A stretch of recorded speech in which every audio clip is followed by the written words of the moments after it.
Firman Tuhan. Kita bukan kepala memberikan firman Bapak tahun akan berikan tahun kebenaran firman. Terima kasih ya Bapak. Bersama kami Tuhan, Tuhan menguatkan kami, menghibur kami dengan perbuatan kebenaran firman-Mu. Berkatilah hamba-Mu yang menyampaikan kebenaran firman-Mu kepada Allah. Demikian kami Tuhan. Teraplah setiap hati kami supaya hati kami seperti tanah yang gembur, siap dikabuli oleh kebenaran firman-Mu dan firman-Mu berkuasa dan berkuasa dalam kehidupan kami. Terima kasih Bapak. Biarlah waktu dan kami, Bapak Ibu kehidupan kami serahkan di bawah kendali Roh Kudus. Terima kasih Bapak, kami sambut berkat kebenaran firman-Mu di dalam nama Yesus. Amin. Shalom saudara. Shalom. Saya menyampaikan salam sejahtera dari Tuhan kita Yesus Kristus. Saya juga lupa mengumumkan satu hal bahwa mulai besok Senin ini akan ada bimbingan baptisan. Bagi saudara-saudara yang mau dibaptis, silahkan nanti hari Senin. Ya, besok itu saya mulai jam 5 sore. Kalau ada anak-anak yang mungkin dari jauh, ya bisa mengikuti bimbingan baptisan. Jadi sekali lagi bimbingan baptisan besok dimulai pukul 5 sore.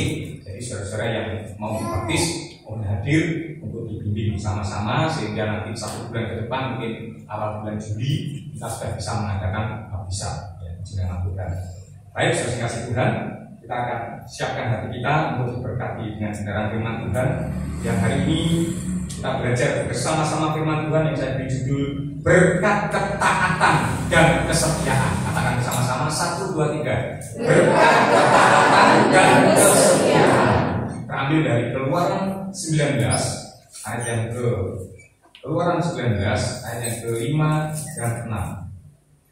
Keluaran pasal yang ke-19 ayat 5 dan 6.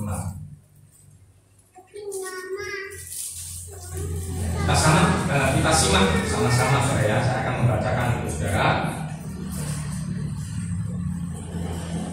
Dan dari kedua ayat ini kita akan menemukan 3 berkat yang terkandung di dalam ketaatan dan kesetiaan kita. Ya. Nanti akan saya langsung sampaikan, kemudian kita akan bahas satu persatu. Ya. Akan saya sampaikan melalui 2 ayat ini. Saya akan bacakan untuk saudara. Jadi sekarang jika kamu sungguh-sungguh mendengarkan firman-Ku, dalam bahasa Indonesia masa kini, sungguh-sungguh mendengarkan firman itu diterjemahkan menjadi taat kepadaku. Ya. Jadi taat kepadaku ini ketaatan, bicara tentang ketaatan tadi. Dan ya, berpegang pada perjanjianku, ini dalam bahasa Indonesia masa kini diterjemahkan menjadi setia kepada perjanjian. Maka judul firman Tuhan hari ini apa tadi? Berkat ketaatan dan kesetiaan.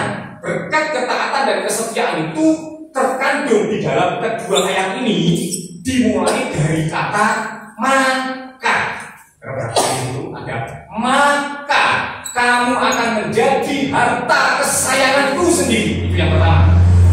Jadi berkat yang pertama dari ketaatan dan kesetiaan kita adalah kamu akan menjadi harta kesayanganku sendiri, dan saya simpulkan menjadi kalimat dikasihi Tuhan. Jadi berkat yang pertama ya, yang akan kita pelajari hari ini adalah dikasihi Tuhan. Ya, dikasihi Tuhan. Kemudian berkat yang kedua, maka ayat yang ke-6, langsung ayat yang ke-6, maka kamu akan menjadi bagiku kerajaan imam. Yang saya simpulkan yang kedua itu adalah diperkenan oleh Tuhan untuk melayani. Diperkenan oleh Tuhan untuk melayani. Karena imam ini adalah tugasnya tak lain dan tak bukan melayani. Itu sebabnya poin yang kedua yang kita pelajari, atau berkat yang kedua yang kita pelajari dari kesetiaan, ketaatan dan kesetiaan kita itu adalah diperkenan untuk melayani. Yang ketiga, dan kamu akan menjadi bangsa yang kudus. Yang ketiga, kamu akan menjadi bangsa yang kudus. Berkat ketaatan dan kesetiaan kita yang ketiga adalah kita akan menjadi bangsa yang kudus. Itu adalah berkat dari ketaatan dan kesetiaan kita. Nah, sekarang kita akan pelajari satu persatu. Ya, kita akan pelajari satu persatu. Yang pertama, apa tadi Mas ingat? Dikasihi Tuhan. Dikasihi Tuhan. Nah, sudah dikasih Tuhan. Wujud kasih Tuhan dalam kehidupan kita itu bukan hanya dipelihara oleh Tuhan, dicukupi kebutuhannya, dipenuhi segala keinginannya.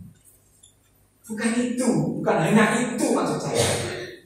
Kenapa? Karena kalau hanya itu saja, saudara, diberkati Tuhan, dipelihara Tuhan, dipenuhi kebutuhannya oleh Tuhan, dicukupi, ya, atau dipenuhi keinginannya oleh Tuhan, dicukupi kebutuhannya oleh Tuhan, itu hal yang biasa. Itu bukan hal yang luar biasa, saudara. Itu bukan hal yang luar biasa. Mengapa? Karena orang yang tidak mengenal Tuhan pun mengalami hal itu. Gitu ya. Orang yang tidak mengenal Tuhan juga mengalami bagaimana dipelihara oleh Tuhan, ya, bagaimana dicukupkan kebutuhannya oleh Tuhan. Ya, itu orang yang tidak mengenal Tuhan mengalami hal itu. Ya, maka kita sebagai umat Tuhan yang dikasih oleh Tuhan harus mewujudkan kasih Tuhan itu, atau harus mengerti kasih Tuhan itu wujudnya bukan hanya seperti itu. Ya, firman Tuhan berkata dalam Wahyu 3:19 apa? Barang siapa ku kasihi, ya ku tegur dan ku hajar. Ya, jadi teguran dan hajaran itu adalah wujud dari kasih Tuhan. Jadi jangan saudara bangga dengan segala kebutuhan saudara yang dicukupi oleh Tuhan, tidak pernah kekurangan. Kemudian saudara bangga tentang hal itu. Oh tidak, saudara.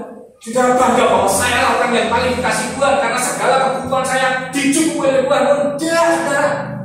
Jangan bangga karena hal itu. Ya, saya pernah menyaksikan pada saudara bagaimana saya mewujudkan, menyatakan kasih Tuhan itu. Saya berkata saya lah orang yang paling dikasih oleh Tuhan. Apa yang bisa saya sampaikan pada waktu saya menyampaikan itu? Saya langsung ditegur oleh Tuhan ketika saya berbuat dosa. Masih ingat kesaksian itu ya? Saya tabrakan di Sendung itu. Masih ingat ya? Ya. Kemudian hari Jumat itu saya tabrakan, hari Minggunya saya saksikan bahwa saya orang yang paling dikasih oleh Tuhan. Kenapa?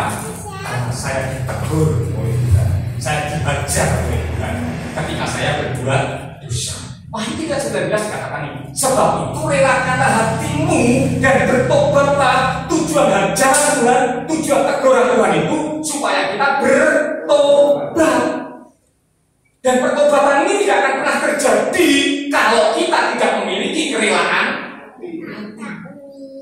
Kalau kita tidak pernah rela ditegur, kita tidak pernah rela dihajar oleh Tuhan, oleh firman Tuhan, maka yang terjadi kita tidak pernah bisa bertobat. Kenapa Daud bisa bertobat? Karena dia memiliki roh kerelaan. Dalam Mazmur pasal yang ke-51 ayat yang ke-14, saudara bisa tengok di sana. Dalam Alkitab kita itu, dalam HP suci biasanya ayat 12. Ayat 12 katakan, bangkitkanlah kembali pada kegirangan. Karena apa?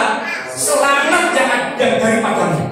Jadi kegirangan itu bukan karena kita dicukupi kebutuhan kita saja, tetapi karena keselamatan yang Tuhan berikan kepada kita. Dan oleh karenanya, oleh karena keselamatan itulah, maka ketika kita berbuat dosa, kita ditegur oleh Tuhan. Dan Daud berkata seperti ini, berdoa seperti ini, lengkapilah aku Tuhan dengan roh yang rela. Mengapa Daud berkata seperti itu? Ayat yang kedua kalau tidak salah. Silahkan ditengok ayat yang kedua. Kalau di situ ayat pertama mungkin. Ayat yang kedua, ya. Kita lihat ceritanya apa ayat yang kedua itu. Ayat yang kedua, ketika Nabi Nathan datang kepadanya, menegur dia, menghajar dia dengan perkataan yang tegas mungkin, ya. Setelah dia berbuat dosa, setelah Daud berbuat dosa, Nabi Nathan ini datang dan menghajar, menegur Daud. Dan Daud ini bisa menjadi orang yang bertobat, yang bisa berkata, aku telah berdosa pada Tuhan. Karena apa? Dia telah dilengkapi dengan roh yang ringan. Nah, oleh karenanya Daud ini bisa mendefinisikan, bisa mengartikan kasih yang sesungguhnya itu. Maka dalam Mazmur 141 ayat yang kelima, Daud berkata, biarlah orang benar itu memalu dan menghukum aku. Itulah kasih. Ya, itulah kasih. Dia bisa mendefinisikan kasih itu dengan benar, saudara. Lebih baik aku ini dihukum oleh orang benar daripada dicium oleh orang fasik. Dihukum dan dicium, dihukum orang benar dan dicium oleh orang fasik, itulah dua keadaan yang berbeda, tetapi menunjukkan satu hal yang sama, yaitu aku telah berdosa. Aku sedang berdosa. Dan ketika aku sedang berdosa, kita hanya bisa tahu apakah orang itu mengasihi kita dengan sungguh-sungguh atau tidak. Itu dari perlakuan mereka kepada kita saat kita berdosa. Ketika kita berdosa, orang itu memukul kita, menegur kita dengan keras, menghukum kita, maka itu orang benar, pasti orang benar, pasti orang benar, dan itu kasih. Tetapi ketika ada orang yang mencium kita dalam pengertian itu mendukung kita, ora apa-apa, ya masalah, kan kita masih hidup di dalam daging, apa-apa terus Tuhan itu maha pengampun, maha pengasih, maha penyayang, tidak masalah. Itu berarti orang yang jahat itu adalah orang yang fasik, yang sesungguhnya mempunyai tujuan untuk menjerumuskan kita semakin dalam dosa kita. Itu sebabnya ketika firman Tuhan itu mungkin menegur kau dengan keras, memukul kau dengan keras, itulah wujud kasih Tuhan kepadamu. Amin. Ya. Jadi kita bersyukur bahwa kita ini dikasih oleh Tuhan. Nah, oleh karena Tuhan menegur kita, Tuhan mengajar kita ketika kita berbuat salah, ketika kita berbuat dosa. Inilah wujudnya. Ya, jangan juga. Ini yang pertama, saudara. Berkat ketaatan kita itu, berkat kesetiaan kita itu, kita ditegur oleh Tuhan, kita dikasih oleh Tuhan melalui teguran dan ajarannya yang tadi, sehingga kita tetap berjalan lurus, kita tidak keluar dari jalur kehendaknya Tuhan. Yang kedua, apa tadi? Apa tadi? Diperkenan oleh Tuhan, diperkenan untuk melayani. Diperkenan untuk melayani. Kita baca dalam Galatia 5 ayat yang ke-13. Galatia pasal ke-5 ayat yang ke-13 kita baca bersama-sama.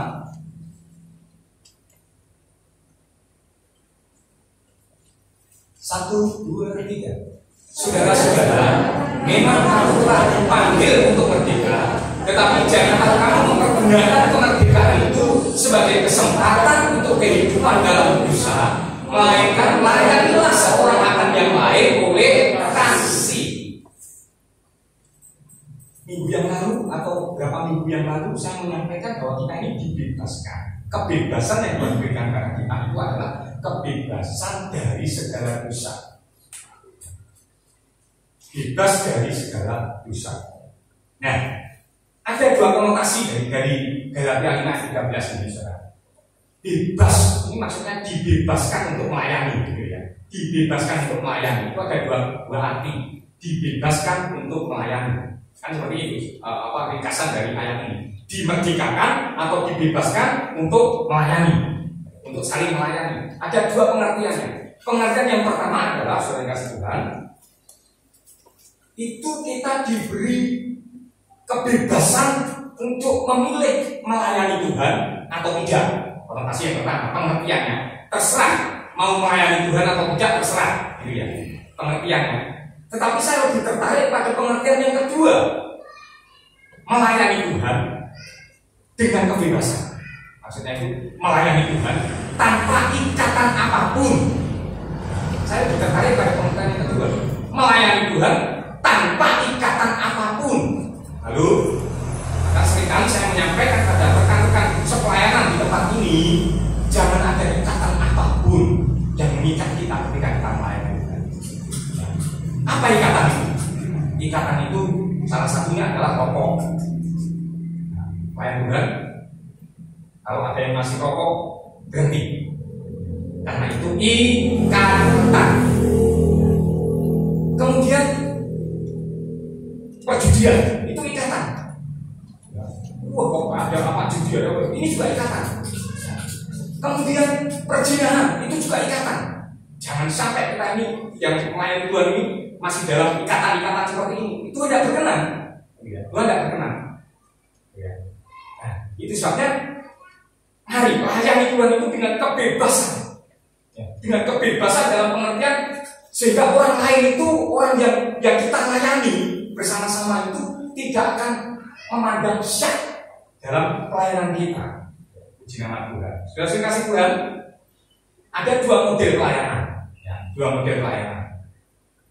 Pelayanan yang pertama adalah, atau model yang pertama adalah orang yang merasa melayani Tuhan, tetapi Tuhan tidak merasa dilayani. Ada modelnya.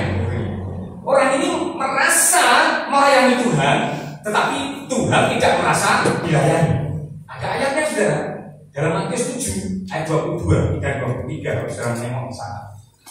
Bukankah kami bernubuat demi namamu, kami mengusir setan demi namamu, kami mengadakan banyak mujizat demi namamu juga. Ini orang ini merasa melayani Tuhan, tetapi ayat 23 dikatakan Tuhan tidak merasa dilayani.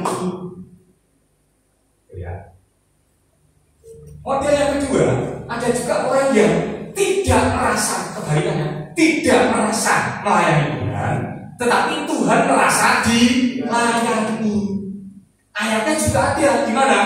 Matius 25 tentang penghakiman terakhir. Ayat yang keberapa itu? 30 berapa itu? Saya mencatat kemarin. 25 ayat 37 sampai 40. Matius 25 37 sampai 40. Kalau saudara melihat di sana, ada orang domba dan kambing yang dipisahkan. Yang sebelah kanannya itu Tuhan berkata, ya, apa namanya? Ketika aku lapar, engkau memberi aku makan. Ketika aku telanjang, engkau memberi aku pakaian. Tanpa sadar, saudara. Jadi orang ini tidak menyadari kalau sedang melayani Tuhan, tetapi Tuhan merasa dilayani. Ya kan?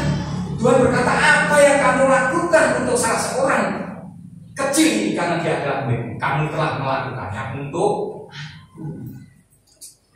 Jadi tanpa sadar kita ini telah melayani Tuhan.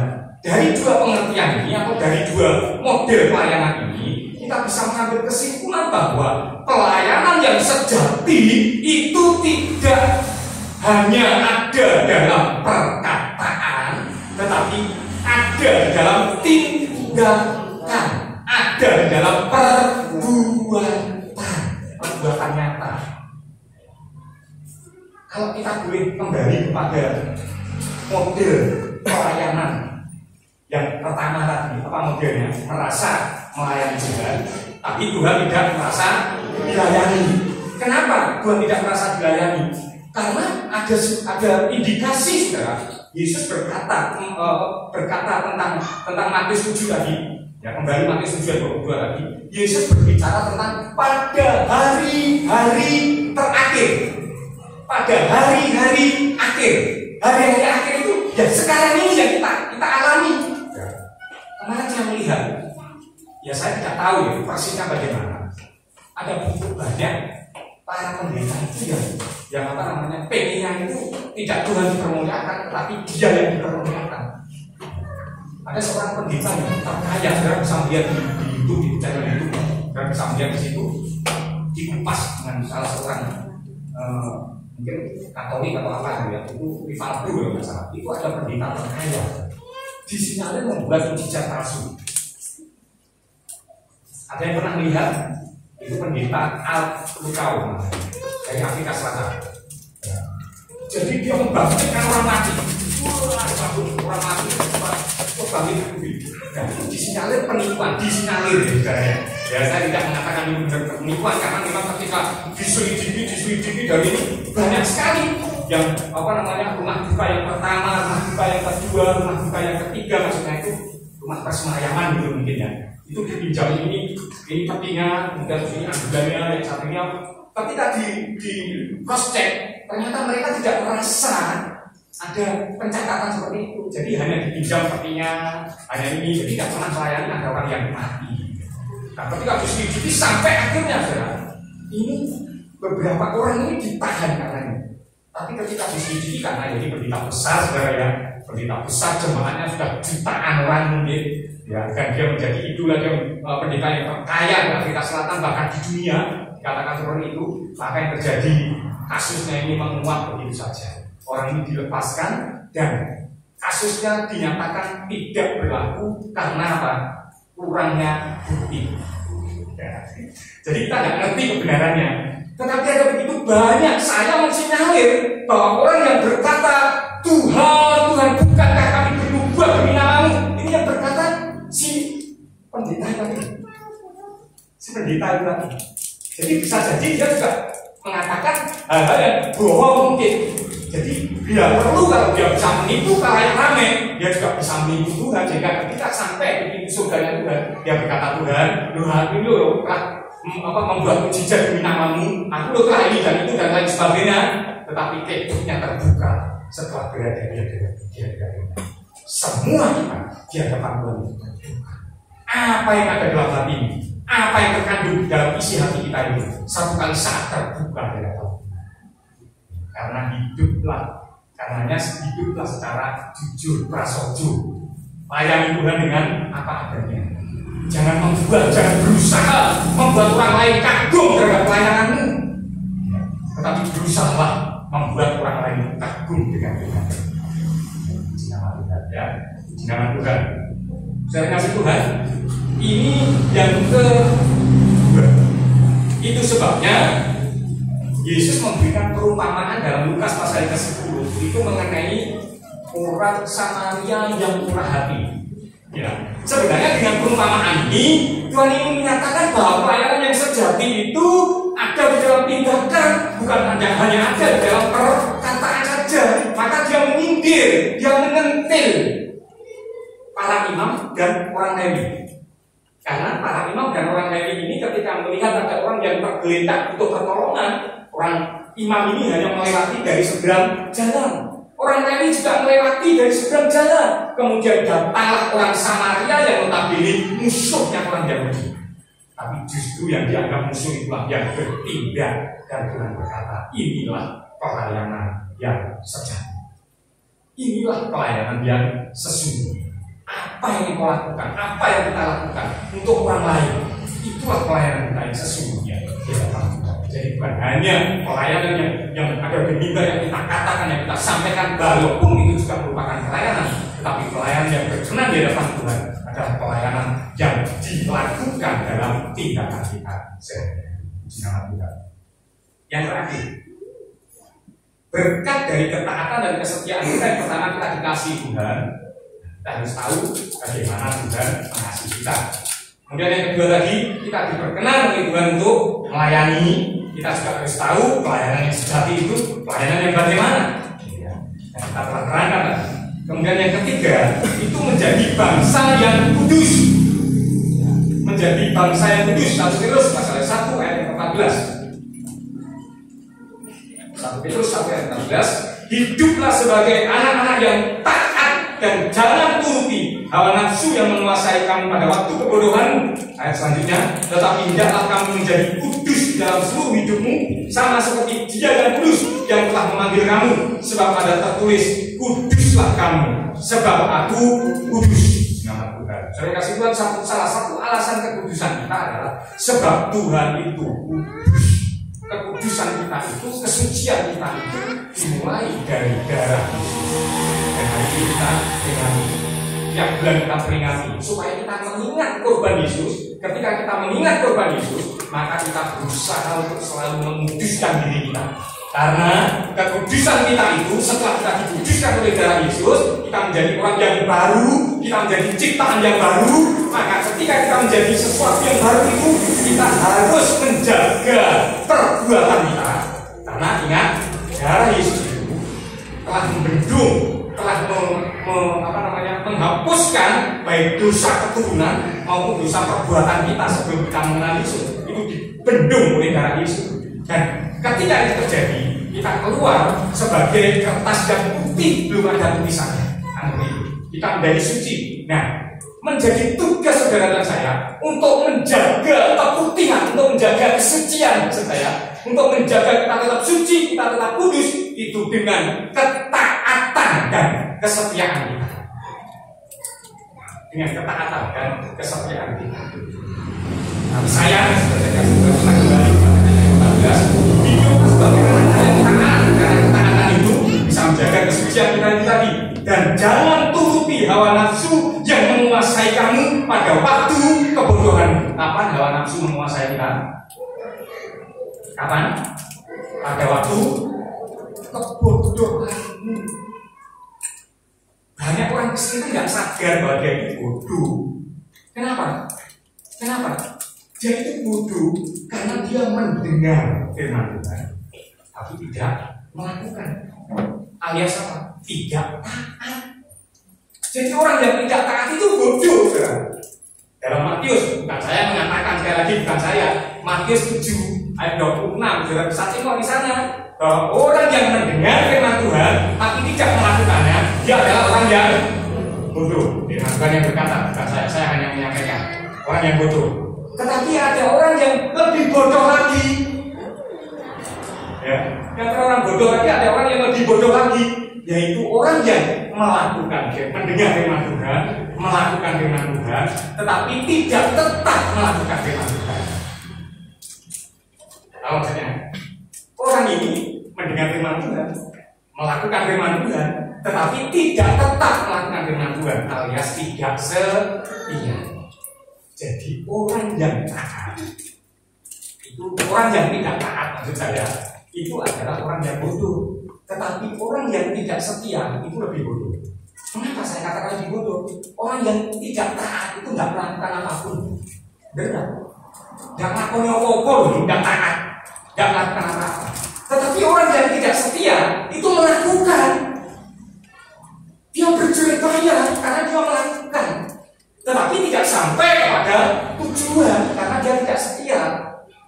Saya terinspirasi dengan acara reality show ya, atau apa namanya itu shooting yang kenyataan bukan film gitu ya. Jadi kayak semacam permainan. Seorang aktor itu pengen bertemu dengan penggemarnya. Kalau nggak salah anak-anak muda gitu sebenarnya. Karena saya lihat itu dari apa yang dia anak-anak saya, akhirnya saya ikut melihat gitu ya. Ternyata hari itu ketika mereka ada dua orang ya, artis ya, pengen ketemu sama penggemarnya di negara Nepal, itu harus mengalami tantangan-tantangan. Nah, salah satu tantangannya saya tertarik, itu harus memotret Gunung Himalaya dari perbukitan Annapurna kalau tidak salah. Annapurna. Nah, untuk naik ke perbukitan Annapurna ini dibutuhkan harus naik ada beberapa tangga, katakanlah ini tidak seperti itu, tetapi katakanlah ini saya berhati-hati ada 101 anak tangga gitu, misalkan ini katakanlah. Ketika dia mulai naik, wah, ini kok cerah gitu ya, kalau cerah pasti nanti apa? Sampai di tempat datar dia beristirahat, ketemu orang di situ, orang lokal, orang asli penduduk situ. Mereka bertanya, kira-kira nanti keluar nggak ya? Gunungnya ini nampak nggak? Akhirnya orang ini berkata, oh tidak mungkin. Ini tidak secara yang kalian kira. Tidak mungkin keluar ini. Tidak mungkin ini. Balik oke. Ya kira-kira seperti itu. Enggak, kita lanjut aja terus. Akhirnya lanjut, kemudian di penelitian yang kedua, mereka juga bertemu lagi dengan orang-orang dan dia bertanya, kira-kira bagaimana untuk memastikan apakah nanti kelihatan apa enggak? Nanti kalau nggak kelihatan muspro kan perjalanannya. Akhirnya orang itu berkata tidak mungkin, orang lokal juga berkata tidak mungkin hari ini kalian dapat menyaksikan Gunung Himalaya. Tidak mungkin. Karena apa? Cuacanya begini, kami ini hafal ya. Kemudian kembali atau lanjut. Kemudian mereka saling menguatkan, ayo demi penggemar kita lanjut. Akhirnya mereka lanjut perjalanan. Ya maklum kalau ngomong-ngomongan ini tadi sampai di peristirahatan di warung itu mereka capek, kemudian terus mereka minum kopi, kemudian terus karena mungkin karena dijuponi kopi, ya orang penduduk asli ini rotor sungkan, dia ngomong, ya memang sebenarnya tidak apa namanya, tidak mungkin terlihat gunung itu, ya bahkan bukan hanya 100% tidak terlihat, yang kedua tadi dikatakan 100% tidak terlihat, ini bahkan mungkin 1000% tidak terlihat, ya tidak mungkin terlihat, tetapi karena dibukoni kopi ya sungkan, masih ada kemungkinannya berapa persen? 1%. Kemungkinannya hanya 1% untuk dapat melihat gunung Himalaya itu tadi, sehingga dia dipotret karena bukti untuk dia sudah sampai di Annapurna itu harus memotret gunung itu. Akhirnya, ayo, karena yang 1% ini tetap ada harapan. Ayo kita tetap naik. Hanya mereka tetap naik. Saya dapat membayangkan andai kata sudah sampai sejauh itu mereka kembali, apa yang terjadi? Dan ketika mereka naik sampai di puncak, beberapa menit sebelum dia sampai bukan di puncak ya, di hamparan, namanya hamparan, perpindahan hamparan Annapurna ini, begitu mulai terlihat awan itu, apa namanya, mulai menghibur. Ini mujizat, ini benar-benar mujizat, langsung dia foto gunung itu dan dia tunjukkan. Setelah dia turun lagi, setelah dia beristirahat yang terakhir tadi, dia beristirahat di situ, tiba-tiba awan itu kembali menutup. Ini mujizat, dan ini benar-benar terjadi. Karena acaranya adalah acara realitas show apa itu, acara apa itu? Saya kurang mengerti ya. Jadi ini benar-benar terjadi. Makanya saya bayangkan seandainya ini sampai di apa namanya, sudah hampir sampai, karena ini bayangan saya ya. Katakanlah tadi sudah 101 tangga yang harus dia naiki, dia kan lelah, dia capek kok. Sampai ke 99 mereka menyerah hanya karena omongan orang yang berkata tidak ada harapan. Maka yang terjadi, orang ini akan sia-sia. Dia kembali dan akhirnya apa yang dia lakukan selama 90 anak tangga yang telah dia naiki dengan jerih payah, dengan susah payah, itu tadi menjadi sia-sia. Inilah orang yang tidak setia. Gambaran orang yang tidak setia itu seperti ini. Maka saya katakan orang yang tidak setia itu lebih bodoh karena dia sudah melakukan firman. Dalam Galatia pasal yang ketiga, melakukan firman, mendengar dan melakukan firman itu berarti memulai dengan roh. Tetapi ketika dia tidak melanjutkan atau tidak tetap melakukan firman Tuhan, dia telah mengakhirinya di dalam daging. Apakah kamu sebodoh itu? Ayat yang keempat dikatakan apa? Ayat yang keempat silakan. Sia-siakah semua yang telah kamu alami sebanyak itu?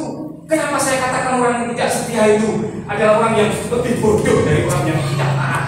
Karena mereka menyia-nyiakan ya, banyak hal yang telah mereka lakukan, banyak hal yang telah mereka alami di dalam pelayanan yang mereka kerjakan.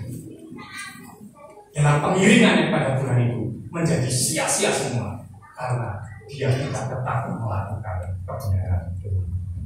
Dengan demikian, saya katakan, kekudusan itu datangnya tidak secara otomatis. Kalau kita melihat itu tadi ya, harus kita perjuangkan, harus kita kejar, ya, harus kita usahakan. Dalam Ibrani pasal 12 ayat 14. Kenapa? Karena tanpa kekudusan tidak seorang pun dapat bersatu dengan Tuhan. Tanpa kekudusan tidak seorang pun dapat melihat Tuhan. Maka kekudusan itu harus kita kerjakan. Ingat baik-baik, sekali lagi saya mau katakan di sini bahwa kekudusan itu tidak datang secara otomatis dalam hidupmu. Kekudusan itu harus kita perjuangkan. Kekudusan itu harus kita kejar, harus kita usahakan dalam hidupmu melalui ketaatan dan kesetiaan, setiap hari saudara harus lakukan itu dalam kehidupan saudara. Taat dan setia. Berkatnya dari ketaatan dan kesetiaan itu adalah saudara dikasihi Tuhan, saudara diperkenan oleh Tuhan untuk melayani, dan saudara menjadi bangsa yang kudus, menjadi orang yang kudus di hadapan Tuhan. Saya rasa ini adalah firman Tuhan yang dapat saya sampaikan kepada saudara.